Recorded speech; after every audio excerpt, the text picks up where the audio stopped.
আসসালামু আলাইকুম এভরিওয়ান। যদি তুমি থাকতে গল্পে চতুর্থ পার্ট। আর আমি কেন বারবার বলতাছি এই গল্পটি অনেক বেশি ইন্টারেস্টিং, তো যারা যারা গল্পটি শুনতাছো আর শেষ পর্যন্ত যারা শুনবা তারা ঠিকই বুঝতে পারবা। তো চলো বেশি কথা না কইয়া গল্প শুরু করা যাক। রূপাকে দেখে খানিকক্ষণের জন্য দৃষ্টি আটকে গেল সাকিবের, বিশেষ করে রূপার চুলগুলো একদম নজর কাড়া, থুতনিতে কুচকালো তিলটা সৌন্দর্য দ্বিগুণ বাড়িয়ে দিয়েছে। সব মিলিয়ে সাজানো গোছানো পুতুল যেন। এভাবে কারোর দিকে তাকিয়ে থাকা বিষয়টা অস্বস্তিকর, কিন্তু রূপার ক্ষেত্রে মোটেও তা না। সাকিব তাকিয়ে আছে আর মিটমিট করে হাসছে। এ পর্যায়ে উচ্চস্বরে হেসে দিল রূপা। সাকিবের নাক টেনে বলল, এভাবে তাকিয়ে আছেন কেন? আমায় সুন্দর লাগছে বুঝি? থমথম খেয়ে যায় সাকিব। বাসার ভেতর থেকে সাকিবের মা চেঁচিয়ে বলে, রূপা কলিং বেল বাজালো কে আসছে? সাকিবের মায়ের দিকে চোখ বড় করে তাকালো সাকিবের বাবা। সাকিবের বাবা বলল, গলা নাকি সাউন্ড বক্স? মেয়ে মানুষ কথা বলবা নরম সুরে, ছোট ছোট করে, যাতে কথার স্বর ঘরের বাইরে না যায়। তোমার কথার শব্দে বিল্ডিং কাঁপছে। কিঞ্চিত লজ্জা পেয়ে যায় সাকিবের মা। গলা নিচু করে বলে, আসতে ডাকলে কি রূপা শুনতো? সাকিবের বাবা বলল, রূপাকে এখান থেকে মাইক বাজিয়ে ডাকতে হবে কেন? রূপার কাছে যেতে পারো না? কথা বাড়ায় না সাকিবের মা। স্বামীর মুখে মুখে তর্ক করার স্বভাব যে তার একদমই নেই। রুমের ভিতরে ঢোকে সাকিব, আর চোখে রূপার দিকে তাকাচ্ছে। রূপা বলল, দেখলেন তো শাড়ি পরলে আমায় কত সুন্দর লাগে? এর জন্যই তো বলছি আমায় একটা কালো শাড়ি এনে দিতে। আমিও কালো, শাড়িও কালো, ম্যাচিং হবে ভালোই। খিলখিলিয়ে হেসে দেয় রূপা। সাকিবও না এসে পারে না। সাকিব বলল, কে বলেছে তুমি কালো? তোমার গায়ের রংটা শ্যামলা। কবি সাহিত্যিকরা মাঝে মাঝে শখের বসে শ্যামলা টানা টানা চোখ মেয়েদের নিয়ে সাহিত্য রচনা করতো না? তুমি সেই সাহিত্য থেকে উঠে আসা রমণী, তুমি জানো? সাকিবের কথা শেষ না হতেই থামিয়ে দেয় রূপা। রূপা বলল, উফ, থামেন থামেন, কি সব বলছেন? আমি কিছুই বুঝতে পারছি না। হতাশে সাকিব বলে, এই কথা তোমায় না বলে যদি অন্য কোনো বুঝবান মেয়েকে বলতাম, খুশিতে গদগদ হয়ে বাঁকায় এসে আমায় ধন্যবাদ দিত। একটু চুপ থেকে রূপা বলে, আপনি কি জানেন আপনি ইদানিং বেশি কথা বলেন? সেই গম্ভীর গম্ভীর গবর গণেশ ভাবটা আর নেই। চুপ মেরে যায় সাকিব। আসলেই কি বাচাল হয়ে যাচ্ছে? ভাবনার এই পর্যায়ে রেগে যায় সাকিব। সাকিব বলল, এই কি বললে তুমি? আমি গবর গণেশ? গবর গণেশ হলে কি ইঞ্জিনিয়ারিং পড়তে পারতাম? কিছু না বলে হেসে দেয় রূপা। বিড়বিড় করে সাকিব বলে, পেতনি একটা। টেলিগগনে জ্বলে ওঠে রূপা। ক্রোধের সাথে বলে, নিজেকে কি শ্রীমান কার্তিক ভাবেন? মায়ের উপস্থিতি টের পেয়ে চুপ হয়ে যায় সাকিব। সাকিবের মা বলল, কি হলো, তুই রূপাকে খেপাচ্ছিস কেন? গাল ফুলিয়ে রূপা বলে, পচা ছেলে আপনার, আদব কায়দা রেশ মাত্র নেই। রূপার মুখের ভঙ্গি দেখে না এসে পারে না সাকিব। গেটের সামনে গাড়ির শব্দ পেয়ে অস্থির হয়ে ওঠে রূপা। রূপা বলল, আম্মু আসছে বোধহয়, আমার রুমে গিয়ে ঘুমের ভান করতে হবে, নয়তো খারাপ হবে। ছায়লা বেগম আসলে রুমে গিয়ে চুপ মেরে ঘুমের ভান ধরে শুয়ে থাকে রূপা। অথচ সারাটা দিন ওর বাসায় এর বাসায় ছাদে কাটিয়ে দেয়। সাকিবের দিকে তাকিয়ে বলে, আরে আপনি এখান থেকে যাচ্ছেন না কেন? শুনতে পাচ্ছেন না আমি বাসায় যাব? সাকিব বলল, তুমি বাসায় যাবে তো আমি এখান থেকে যাব কেন? তাড়াহুড়ো করে রূপা বলে, আমি কি বাসায় শাড়ি পরে যাব? শাড়ি কি এখন আপনার সামনে চেঞ্জ করব? যথারীতি ভেবাচেকা খেয়ে গেল সাকিব। মায়ের সামনে কি বললো মেয়েটা? আক্কেল নেই, ননসেন্স। সাকিব এক সেকেন্ড না দাঁড়িয়ে সোজা চলে গেল। দ্রুত শাড়ি চেঞ্জ করে বাসায় গিয়ে ঘুমের ভান করে পড়ে রইল রূপা। ওয়ানএক্সের সবচেয়ে বিশ্বস্ত বুকমেকার, যা পিএইচডি এবং সিরিয়া অ্যাপের অফিসিয়াল পার্টনার। এই অ্যাপসে আপনি cricket, football, tennis live match দেখতে এবং তাদের স্কোর ভবিষ্যৎবাণী করে সহজেই অর্থ উপার্জন করতে পারবেন। সেই সাথে BMW গাড়ি, আইফোন, ল্যাপটপ এবং আরও অনেক নগদ পুরস্কার জেতারও সুযোগ রয়েছে। এই অ্যাপটিতে আপনি crush crystal, under and over 21 ইত্যাদি গেম খেলে সহজেই আয় করতে পারবেন। আপনি বিকাশ, নগদ, রকেট ব্যাংক, ক্রিপ্টো, পেপল এবং অন্যান্য সহজ পদ্ধতির মাধ্যমে সহজেই আপনার জেতা টাকা তুলতে পারবেন। এখানে আপনি 24 ঘন্টায় 7 দিন গ্রাহক সহায়তা পাবেন। তাই এখনই পিন কমেন্টের লিঙ্ক ব্যবহার করে রেজিস্ট্রেশন করুন, অথবা গুগলে 1x সার্চ লিখে রেজিস্ট্রেশন করুন। আর হ্যাঁ, রেজিস্ট্রেশনের সময় আমার প্রোমো কোড VODO7 ব্যবহার করে প্রথমবার ডিপোজিটে 20,000 টাকা পর্যন্ত পান। রূপার এমন পাগলামি দেখে না এসে পারে না সাকিবের মা। সাকিবের মা বলল, মেয়েটা খুব মিষ্টি তাই না? কত বড় চুল, কথাগুলো বেশ লাগে। বিরক্ত নিয়ে সাকিব বলল, আমি কি খেয়ে দেখেছি মিষ্টি না টক? সাকিবের মা বলল, এভাবে কথা বলিস কেন? রূপা যদি স্বাভাবিক হতো তোর বউ করে নিতাম। হয়ে যায় সাকিব। সাকিবের বাবা হেসে বলে, রতনে রতন চিনে। ভুরুকুসকে সাকিবের মা বলল, মানে? সাকিবের বাবা বলল, মানে আবার কি? তুমিও যেমন রূপাও তেমন, তাই তো তোমার পছন্দ হয়েছে। মুখ ভার করে ফেলে সাকিবের মা। সাকিবের বাবা আবার বলে, আরে এই অস্বাভাবিক মেয়েও কি তোমার ছেলের কাছে দিবে? আজিজ চৌধুরীর টাকা শেষ নেই। মুখ বাঁকিয়ে সাকিবের মা বলে, ইঞ্জিনিয়ারিং পড়া ছেলে আমার, মেয়ের লাইন পড়বে দেখো। গর্জে ওঠে সাকিব। সাকিব বলল, আরে থামো তোমরা, কি সব নিয়ে আলোচনা করছো? পাগল হয়ে গেছো নাকি তোমরা? চুপ হয়ে যায় সাকিবের বাবা মা। একটু পরে সাকিব আবার বলে, আজিজ চৌধুরীর মেয়ে রূপা না। আগ্রহী কণ্ঠে সাকিবের মা বলে, তো? সাকিব বলল, ছায়লা আন্টির বোনের মেয়ে। সাকিবের মা বলল, উনাদের বাবা মা ডাকে যে? সাকিব বলল, জানি না আমি এইসব, হয়তো উনি নিঃসন্তান তাই রূপাকে উনার কাছে রাখে। বিস্ময়ের সাথে সাকিবের মা বলে, আজিজ চৌধুরীর ছেলে মেয়ে নেই? সাকিব বলল, না। এতক্ষণ চুপ হয়ে মা ছেলের কথা শুনছিল সাকিবের বাবা। এই পর্যায়ে সাকিবের বাবা বলল, আচ্ছা রূপা কি লেখাপড়া করে না? সাকিব চিন্তিত হয়ে বলল, তা তো জানি না।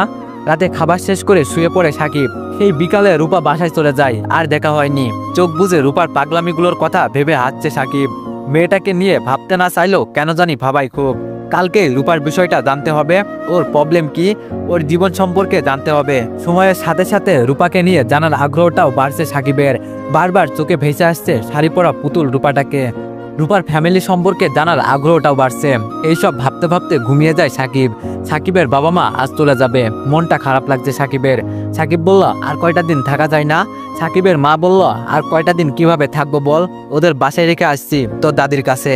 মেয়ে তিনটাকে নিয়ে সবসময় চিন্তা হয়। শার্টের হাতা ফোল্ড করতে করতে সাকিব বলে, আমি আজ ভার্সিটিতে যাব না, টিউশনেও যাব না, এখন একটু বাইরে বের হব, ওদের জন্য কিছু কেনাকাটা করব।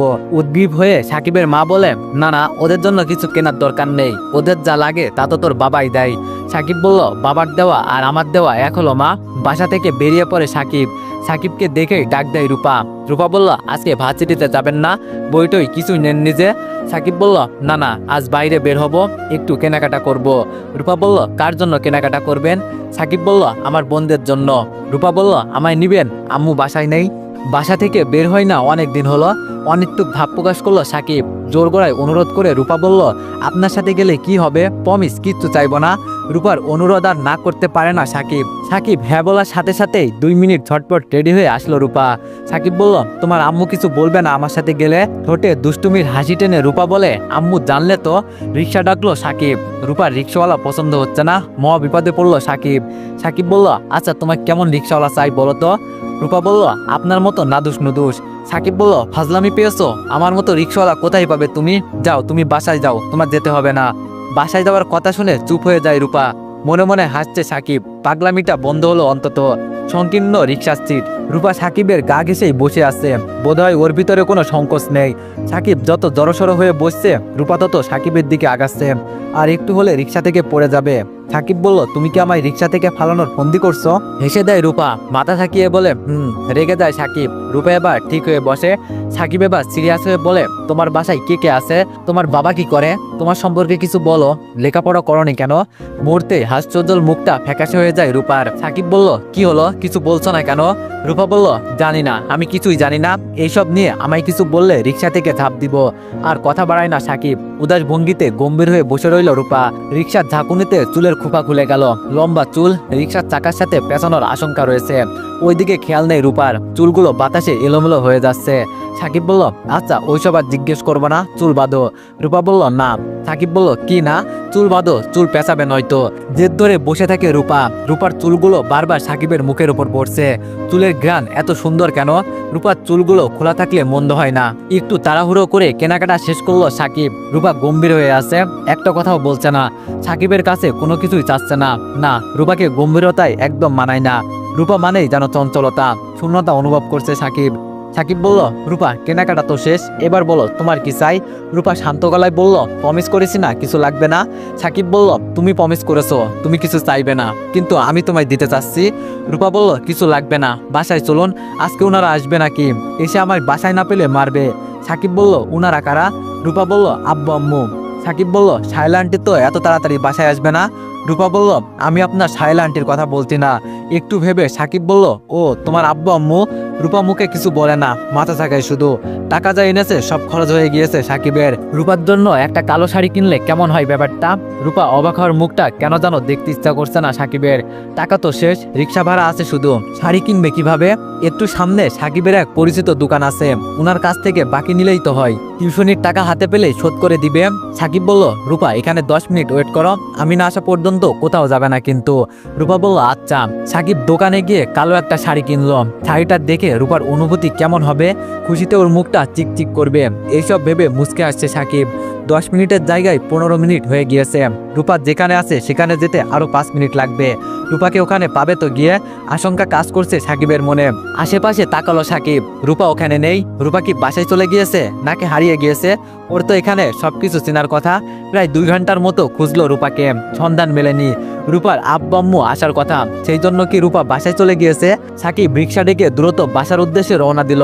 বাসায় আসতেই সাকিবের কানে আসে রূপার কান্নার শব্দ। সাকিব 7 পাঁচ না ভেবে শায়লা বেগমের ফ্ল্যাটে গেল। ফ্লোরে বসে কাঁদছে রূপা। সাকিবের বুকের মাঝে ধক করে উঠল। রূপার হাঁটু অব্দি চুলগুলো কাঁধ বরাবর। হতভম্ব হয়ে গেল সাকিব। সোফায় শায়লা বেগম আর আজিজ চৌধুরী বসা, মুখে তাদের বিরক্তির ছাপ। শায়লা আন্টি বলল, রূপাকে নিয়ে কোথায় গিয়েছিলে? শায়লা বেগমের এমন কথায় আবার হতভম্ব হয়ে যায় সাকিব। সাকিব বলল, আন্টি, আমার বাবা মা আজ বিকালে চলে যাবে। আমি আমার ছোট বোনদের জন্য কেনাকাটা করতে গিয়েছিলাম। রূপা অনেক অনুরোধ করলো আমার সাথে যাবার জন্য। সাকিবের কথা শেষ হতে না হতেই আজিজ চৌধুরী শায়লা বেগমকে বলল, রূপার বাবা মা তো নেগেটিভ সেন্সের মানুষ, উনাদের মেয়ে উনাদের কাছে দিয়ে দাও। আর কোনো ছেলের সাথে কোথাও গেল মানে তার সাথে প্রেমের সম্পর্ক। অসুস্থ একটা মেয়েটার গায়ে হাত তোলে, এইসব লেম্বুসাই নিয়ে ফালতু মানুষজন। সাকিবের সাথে গিয়েছে বলে কি রূপাকে মেরেছে ওর বাবা মা? এগুলো কোনো কথা হলো? সাকিবের সবচেয়ে খারাপ লাগলো রূপার চুলগুলো দেখে। কেমন অসহায়ের মতো কাঁদছে রূপা। শায়লা বেগম বলল, যেমন বাবা মা তেমন মেয়ে। আরে মেরেছে বলে ওর চুলগুলো কেটে ফেলবে? শায়লা বেগমের কথা শুনে বিষয়টা এবার ক্লিয়ার হলো সাকিবের কাছে। মেরেছে বলে রূপার চুল কেটে ফেলেছে। এত বড় চুল কোনো মেয়ে কাটতে পারে? আর কোনো কিছুর প্রতি দিদ দেখাতে পারলো না। রূপার চুলগুলো যে সাকিবের খুব পছন্দের ছিল। সাকিব বলল, আন্টি আমি দুঃখিত, আমার জন্য রূপার মার খেতে হলো। সব মানুষকে তো আল্লাহ সমান বিবেক বুদ্ধি দিয়ে সৃষ্টি করেনি। রূপার হয়তো মানসিক বিকাশে সমস্যা রয়েছে, ওকে তো প্রতিদিন মারলে এই সমস্যার সমাধান হবে না। এজন্যই হয়তো রূপা ওর বাবা মার কথা শুনতে পারে না। এতক্ষণ ফ্লোরে মুখ নিয়ে কাঁদলো, এই পর্যায়ে চিৎকার দিয়ে ওঠে রূপা। রূপা বলল, বললাম না ওরা আমার বাবা মা না, চিনি না আমি ওদের। রূপা শায়লা বেগমের কাছে কেন থাকে এই বিষয়ে জিজ্ঞেস করতে গিয়েও জিজ্ঞেস করে না সাকিব। এই সিচুয়েশনে এইসব জিজ্ঞেস না করাই ভালো। আজিজ চৌধুরী শায়লা বেগমের দিকে তাকিয়ে বলল, কতদিন বললাম ওদের মেয়ে ওদের কাছে দিয়ে আসো, ওরা যেভাবে হোক মানিয়ে নিবে। তোমার একটাই কথা, আর কয়টা দিন দেখি? দেখতে দেখতে এই পর্যায়ে আর কত দেখব? কোনো কথা বলে না শায়লা বেগম। রূপাকে ফ্লোর থেকে তুলে রুমে নিয়ে গেল। সাকিব চুপ হয়ে দাঁড়িয়ে দাঁড়িয়ে দেখছে সবটা। কিছুক্ষণ দাঁড়িয়ে থেকে সাকিব বাসায় চলে আসলো। সাকিবকে দেখে উচ্চুক কণ্ঠে সাকিবের মা বলল, রূপা মেয়েটা এমন কেন রে? কত বড় চুলগুলো কেটে ফেললো। দীর্ঘ নিঃশ্বাস ফেলে হতাশ কণ্ঠে সাকিব বলল, তুমি দেখলে কিভাবে?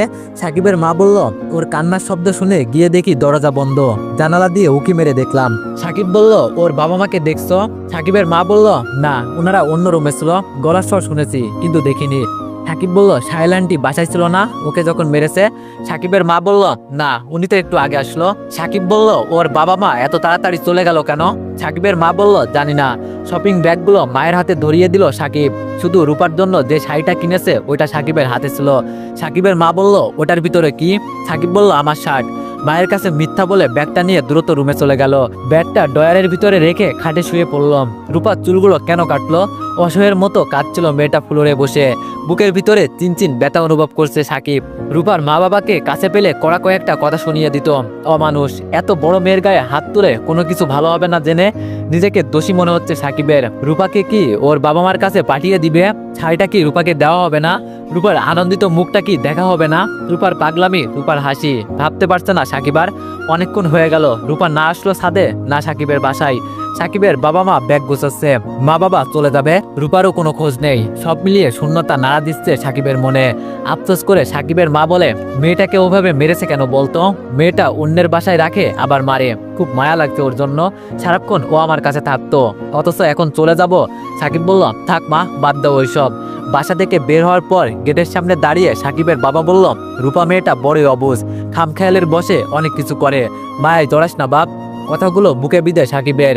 বাবার বলা কথাগুলো খুব গভীর। উত্তরে কিছু বলল না সাকিব, মাথা ঝাঁকালো শুধু। মনটা ভীষণ খারাপ করেছে, কথা বলার ইচ্ছা নেই মোটেও। বাবা মা চলে যাওয়ার পর একা রুমে শুয়ে আছে সাকিব। মনটা ছটফট করছে।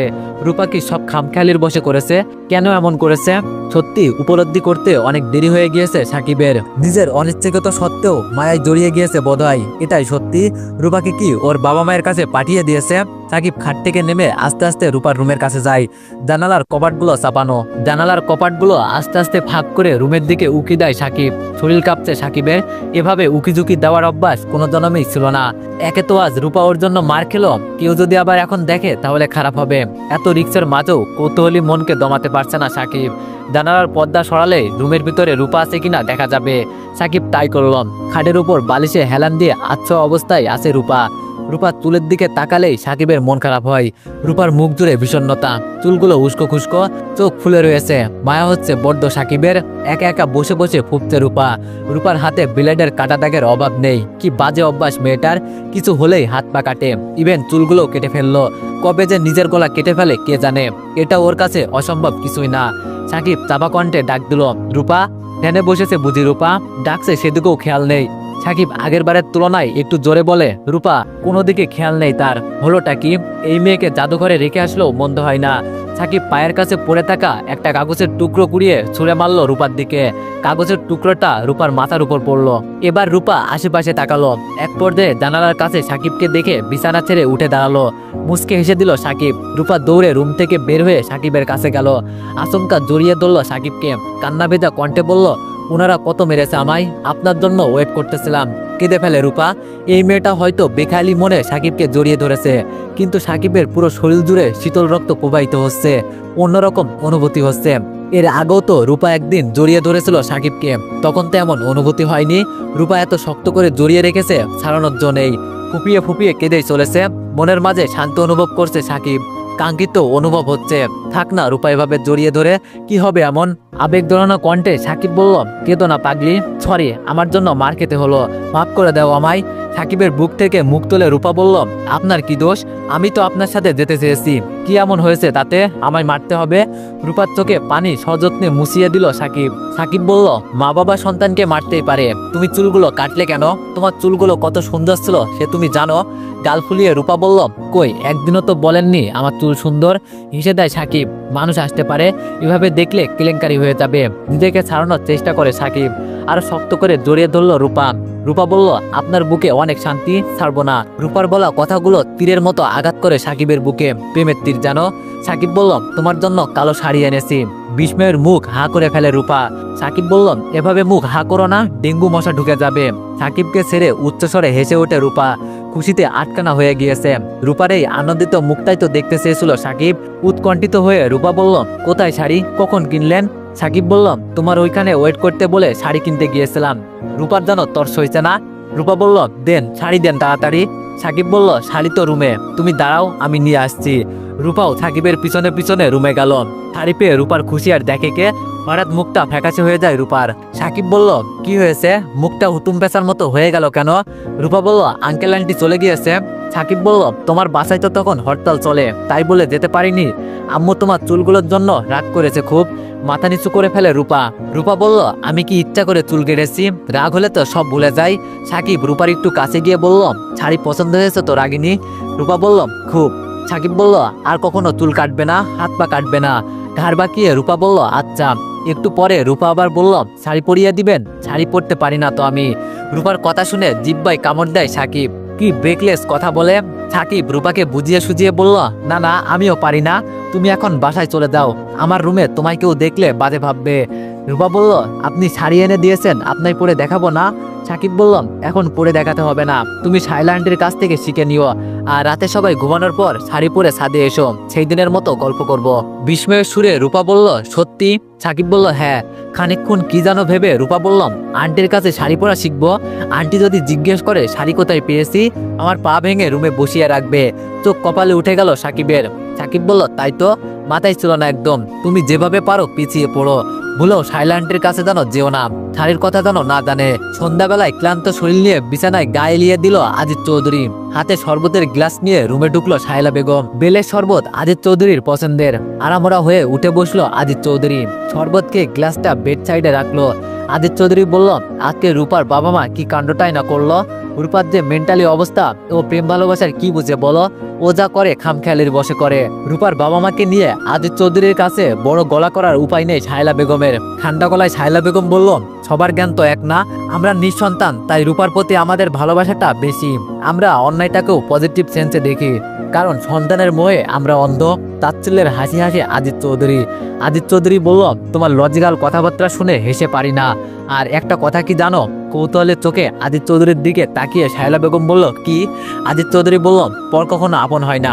যতই তুমি বোন বোন করে ডাকো, বান্ধবী কখনো বোন হয় না। তোমার বোনের মেয়েকে তুমি জোর খাটিয়ে যা ইচ্ছা তাই করতে পারবে। রূপাকে যদি কিছু বলো তাহলে ওর বাবা মা বাজে রিয়েক্ট করবে।